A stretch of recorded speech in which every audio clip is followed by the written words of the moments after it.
since early this morning in our state's capital, Florida has just gotten its brand new governor. Good afternoon, everyone. I'm Lauren Lapenzina. Welcome to News Channel 5 at noon and our special coverage of the inauguration of Rick Scott, our state's next governor. He has just taken that oath of office. There's former Governor Charlie Crist there, and he is just about now to take to the podium Governor Rick Scott and give his inaugural address. So I believe we're going to be listening in to that now any moment. And there's the handshake. Will now present the great seal of the state of Florida to Governor Scott. The Great Seal of Florida now, going from outgoing Governor Charlie Crist to incoming Governor Rick Scott. Ladies and gentlemen, Governor And now the Richard inaugural Lynn address. Let's Scott. listen in.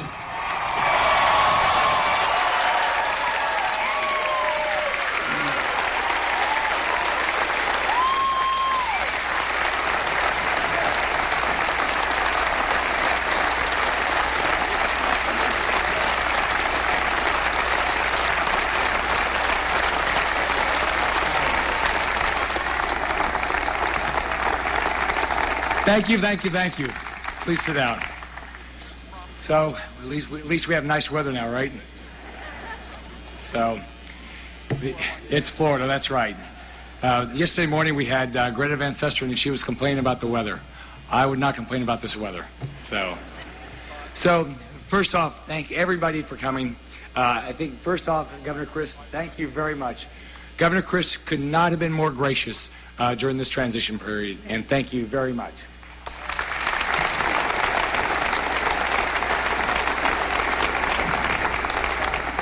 Mr. President, Mr. Speaker, members of the Cabinet, Mr. Chief Justice, and members of the Supreme Court, distinguished guests, and my fellow Floridians. First off, thank everybody for coming. There are so many people that have been part of my life. Can't say more about that. Okay, so we gathered, distinguished guests, and my fellow Floridians, we gathered today to talk about Florida's future, to assess where we are, to define where we want to go, and to plan how to get there. Clear goals and hard work can achieve amazing things. The giant oak trees that surround us here are what they are because they had a plan. Once we take the right steps, I'm absolutely convinced that Florida will become the most exciting place in the world to live and work. Let's begin by facing... That's right.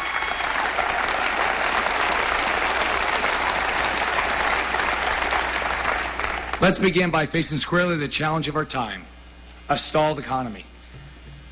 This morning, more than 1 million Floridians got out of bed and faced another day of unemployment. For months, they've searched for work. They fill out applications.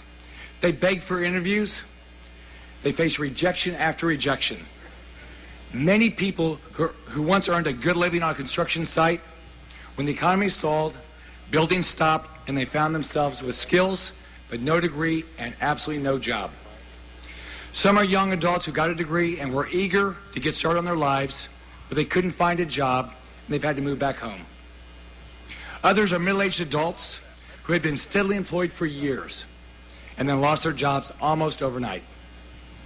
Unemployed parents struggle to put on a brave face for their children, but it's hard to hide the fact the wolf is at the door. For all the unemployed, life without a paycheck is a desperate daily scramble to provide the basics. I've been a child in a home like that. My father was often laid off. My mother took an ironing just so we could have food on the table. I have a clear memory of their fear and uncertainty as they struggled to provide for 5 kids. So for me, job creation is an absolute mission.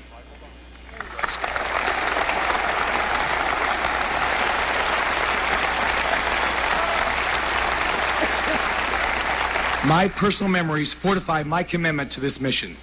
There are millions of families across Florida whose future depends on the steps we take to create jobs. America was built on the promise that anyone could succeed who is willing to work hard. But when an economy falters and jobs disappear, that American promise seems hollow. Left uncorrected, high unemployment creates a spiral down into hopelessness. We will not let that happen in Florida.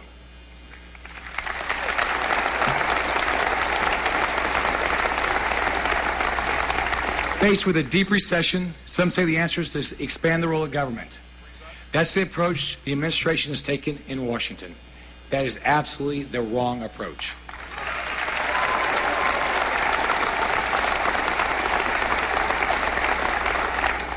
It requires magical thinking to expect government to create prosperity. Government has no resources of its own.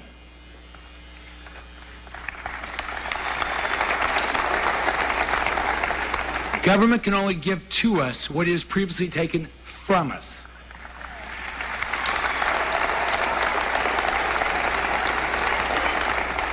Mine is a huge cut for the government middleman. A lean and limited government has a role to play in providing a safety net. But prosperity comes from the private sector, only from the private sector.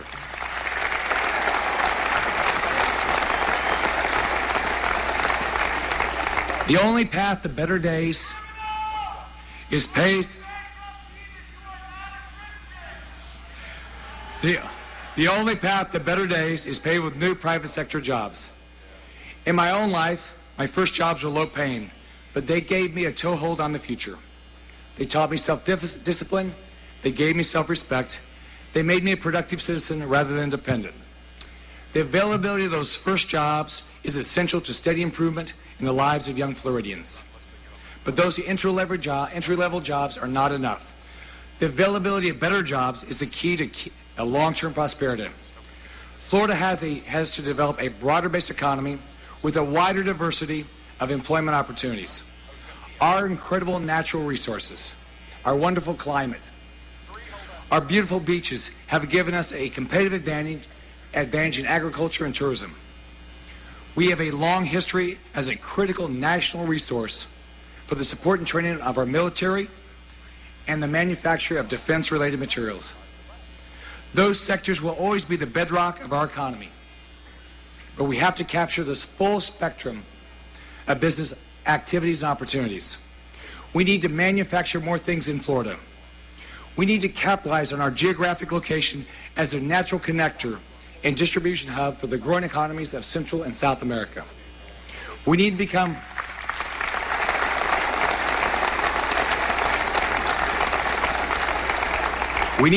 the premier location for cutting-edge technology. The people of Florida elected me to get this state back to work, and I believe in this mission.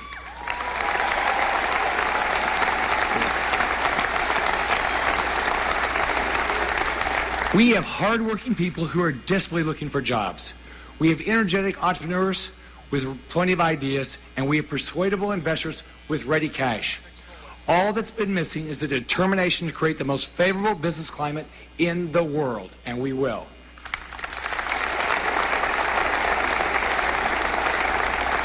Modern businesses can locate anywhere. So if the conditions Florida offers aren't the best, they'll locate somewhere else. What does it take to create the most favorable business climate? Florida has to offer business people the biggest opportunity for financial success, but not a guarantee, just a fair chance. Three forces markedly reduce that chance for success: taxation, regulation, and litigation.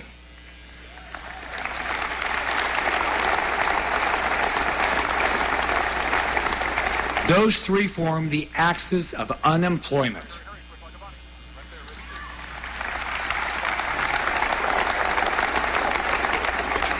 Left unchecked, they choke off productive activity.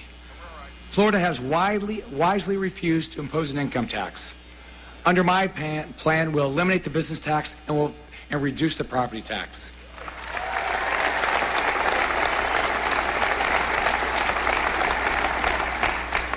The state of Florida raises enough revenues to meet its needs.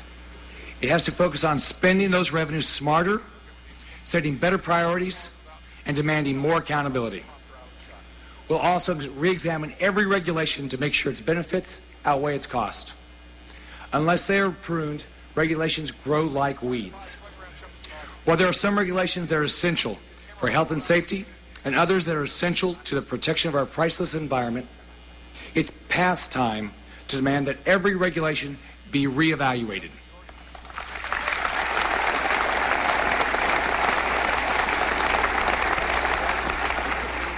We will do a top-to-bottom review of all existing regulations and weed out unnecessary regulations that hinder job growth. Today, I will sign an executive order creating a state office of fiscal accountability and regulatory reform to review all proposed and existing regulations to determine their impact on job creation.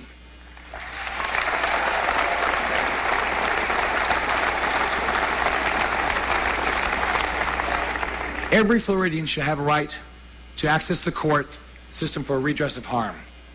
But we will not allow excessive lawsuits to strangle job creation.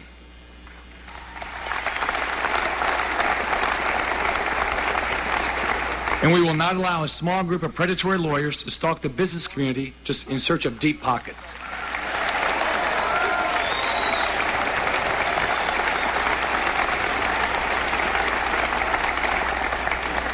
In the absence of serious tort reform, Florida will lose opportunities for job growth. We have to do tort reform. As I explained to Rick Perry, whatever they do in Texas, we're going to do better.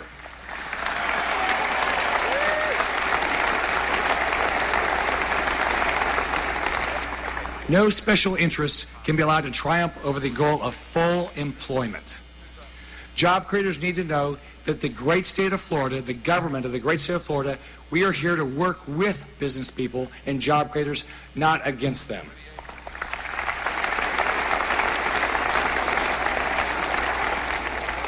It's very important to recruit companies from around the world, but it's just as important, if not more important, to make sure we take care of the homegrown companies right here in our great state of Florida.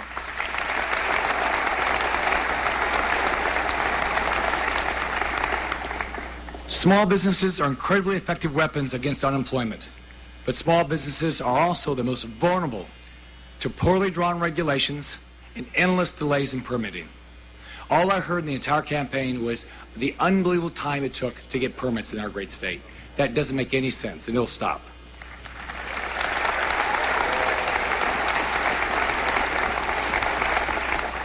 Interaction between business owners and their government should not be confined to demands for fees and forms and more permits.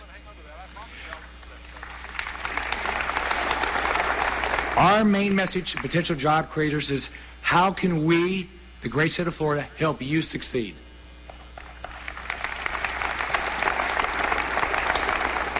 Private sector jobs grow in places where the public sector spending is kept within bounds, and we will keep our spending within bounds. All of us who are lucky enough to have a job working for the state of Florida have a duty to watch over state spending like a hawk. We have to be very vigilant.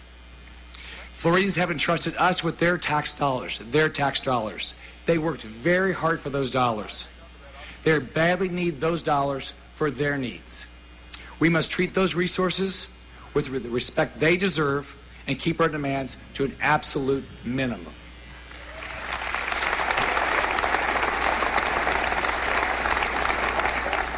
We will require accountability budgeting in state government, so we will review every state agency and look at how every state agency is spending every dollar.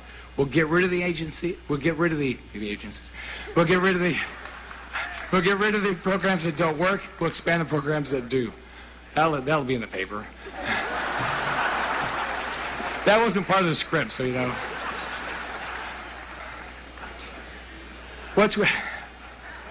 Once we take the right steps, Florida will become the most exciting place to live and work. We will clearly do that.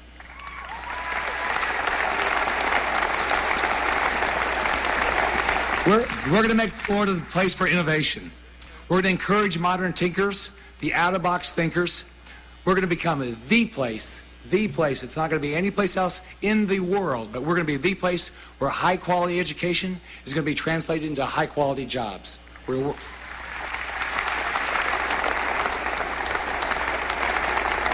can tell my focus is on jobs, right? We're going to make it easy to grow and build a business in Florida, so the enterprises are going to have to compete to find space in our great state. We're going to tell the world, if you can dream it, it's easy to make it happen in the great state of Florida.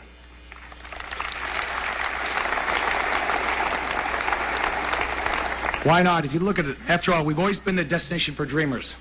The place where somebody with a big new idea could get started. Railroads into a wilderness, a magic kingdom, a trip to the moon, freedom from a foreign tyrant, better health, life without winter, right? They said it was not colder here than Naples, and it's not.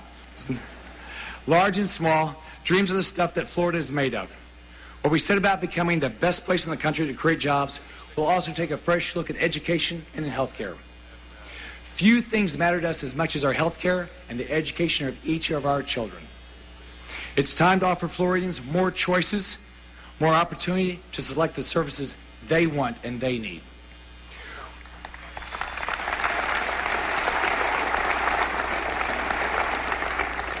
We're not going to cling to models that created in a prior century. We're not going to allow bureaucracies to make our decisions for us. Floridians differ in their dreams for their children, but as we know, every child is unique and every child can learn.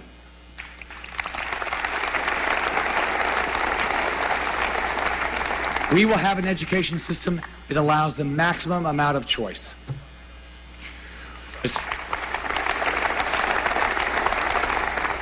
A system focused entirely on what's best for individual student learning, not for special interest. We're going to create a workforce for the future with an We're not going to create a workforce for the future if we're stuck in an education model with the past. To capture the world's best jobs, we have to offer businesses the world's best educated workforce, and we will do it.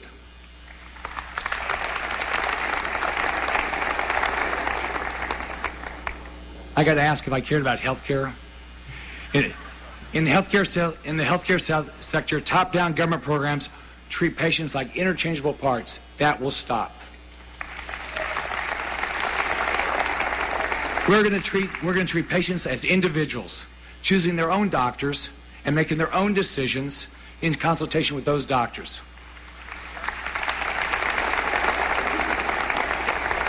We're not going to allow bureaucrats and our federal government to trample all over our relationships with our physicians and our right to make our own decisions on health care.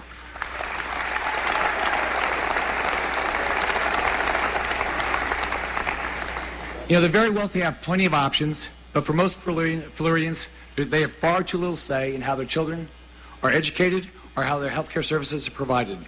None of that's written in stone, and it will change. We just have to have the courage to change. Here's how we'll provide better service. First, we'll refuse to allow increased government intrusion in these areas. We'll put Floridians back in the driver's seat with increased use of free markets. When government does the buying, government chooses what services are available. The truth is, he pays the piper, calls the tune. Now we're going to call the tune, not the government.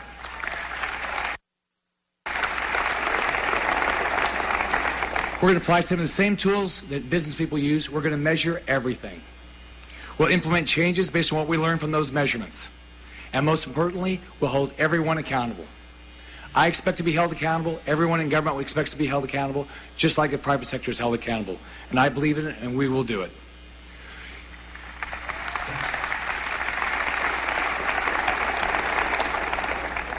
In the next few months, special interests will try to stop what we're doing. One thing I ask for each of you is stand up, not only to hold us accountable, but help defend what we're trying to do. You know, write letters to editors. Call us. Let us know that you believe in what we're doing. I'm determined to do everything I can, and I know every elected official up here wants to do the same thing. I want to make a real and lasting improvement in the lives of fellow Floridians.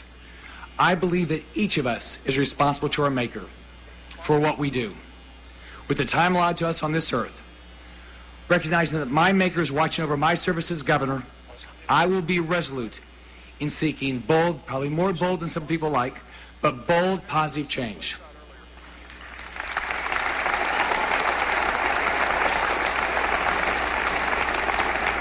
In the last few years, Floridians have had a tough time. High unemployment and declines in our housing market have left a trail of destruction probably as bad as any hurricane. But every generation of Floridians have faced tough challenges, and every generation has been resilient. In the 1880s, yellow fever hollowed out entire communities.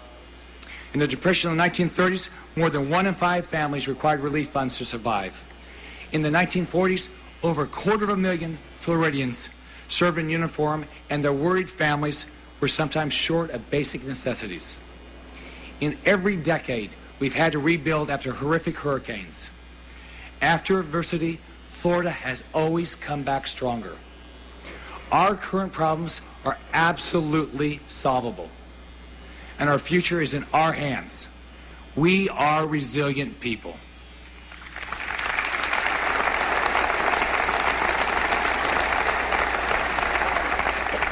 Whether the national government takes the right steps or not, here in Florida, we have what we need to make the next 4 years the most exciting time to live and work in Florida. And we will make it happen.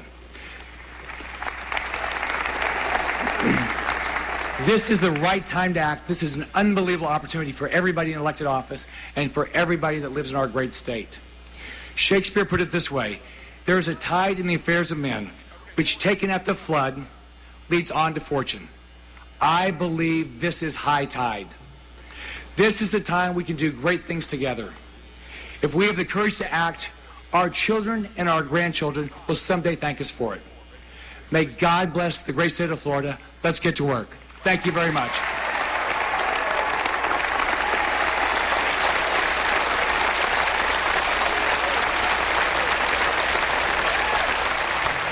And you've just been listening there to the inaugural address of Florida's 45th governor, Governor Rick Scott. They're certainly sticking to a lot of the mantras from his campaign, getting Florida to work, creating jobs, and announcing, in fact, today that he will sign an executive order today creating a state office of fiscal responsibility. So there you have it. Florida's 45th governor just sworn in office and just delivering his inaugural address.